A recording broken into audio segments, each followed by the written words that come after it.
Cost-cutting measures, a wave of senior-level retirements. Put those two things together and the tides of change come sweeping through the Canadian military. 11 senior officers will leave the service this year, creating a wave of appointments and promotions in the upper ranks of the armed forces. Joining us to discuss the impact of all this is retired Colonel Michel Drapeau. Colonel Drapeau is a law professor at the University of Ottawa. He's also the former director of the National Defence Headquarters. Thanks for taking time to speak with us this morning, Colonel Drapeau. You're more welcome. Last year, we saw General Tom Lawson take over as Chief of Defence Staff. All these changes are taking place. I mean, I know there are retirements, and retirements do happen, but is this Mr. Lawson or General Lawson putting his stamp on the Canadian military?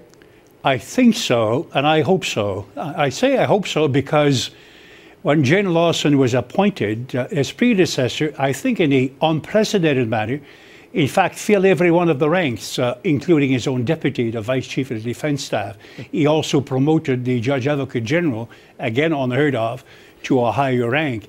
So it was really General Matuchuk's team. He just came in with a huge mandate from the Prime Minister, and he had to manage that, not with his team, people that he elected and selected, I should say, but the team that was left behind, in fact, put in place just days before his predecessor left. So he has had a chance. I think he has taken the opportunity to change that. Some changes I think are welcome. He has huge, absolutely huge challenge before him.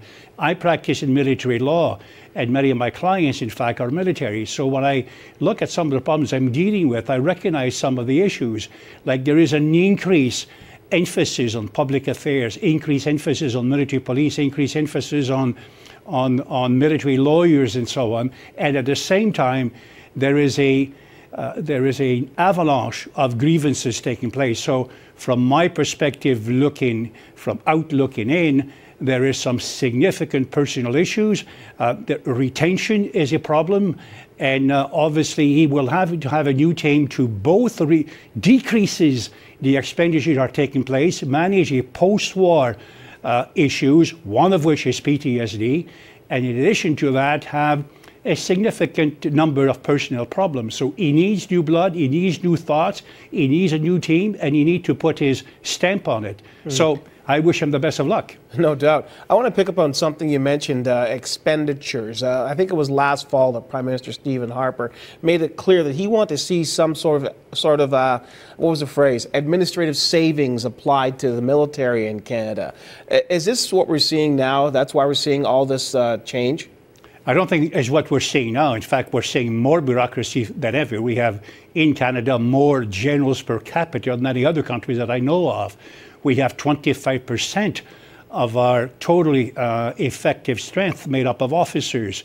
This has to be the highest in NATO, and so on and so forth. So we need to reduce that. And what the Prime Minister asked, we need to better balance the teeth into tail. So the number of soldiers, front-end soldiers, on that basis, for instance, 49% and only 49% of our total militaries are corporals and private, the fighting side of the military. Everybody else, 51%, is a leader, a master corporal all the way to general. So we effectively, in the Canadian Forces, have more leaders and followers, more chief than followers. So that's really what the Prime Minister is coming after. We have a tremendous amount of consultants, and many of them are retired military on the payroll in some other ways. He needs to reduce that too.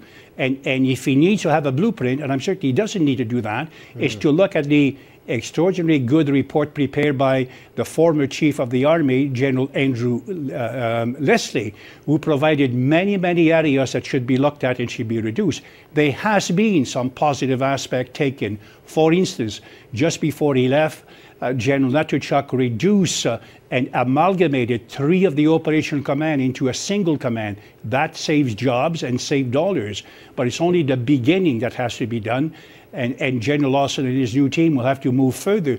No doubt in my mind, some of the equipment, and maybe the F-35, will have to be either delayed or reduced in scope or even eliminated. So he has a huge job before him, and that's just the beginning. He's getting his people in place so that they can move ahead.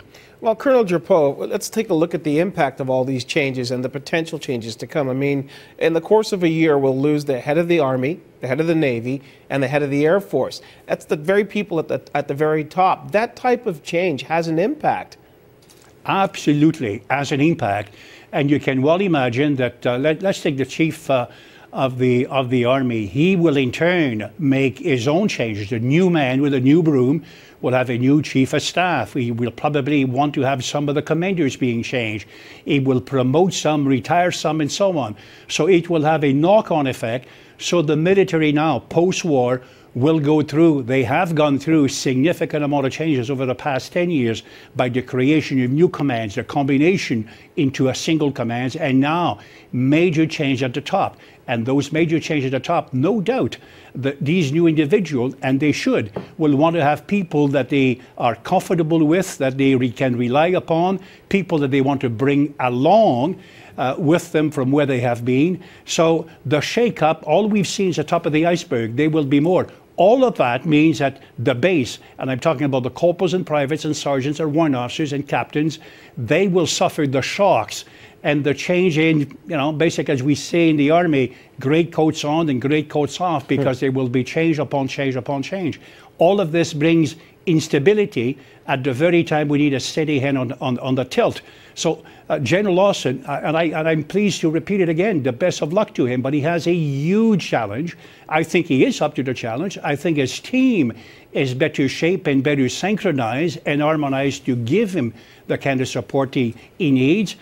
Maybe even he could have made more changes. He has to look at the tail.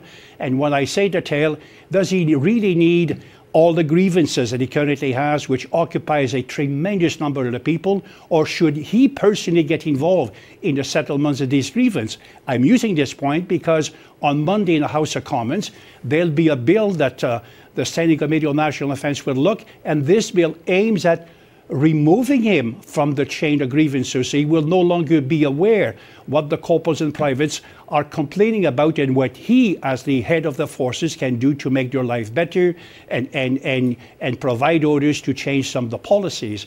So all of that is taking place in the meanwhile, and I think it's to be expected. Once you come back from battle, the Army needs to shake itself up and assume a new stand. And in this instance, he has no choice. He's been given democratically elected prime minister's ministerial orders to reduce the fat, reduce the management, reduce the bureaucracy.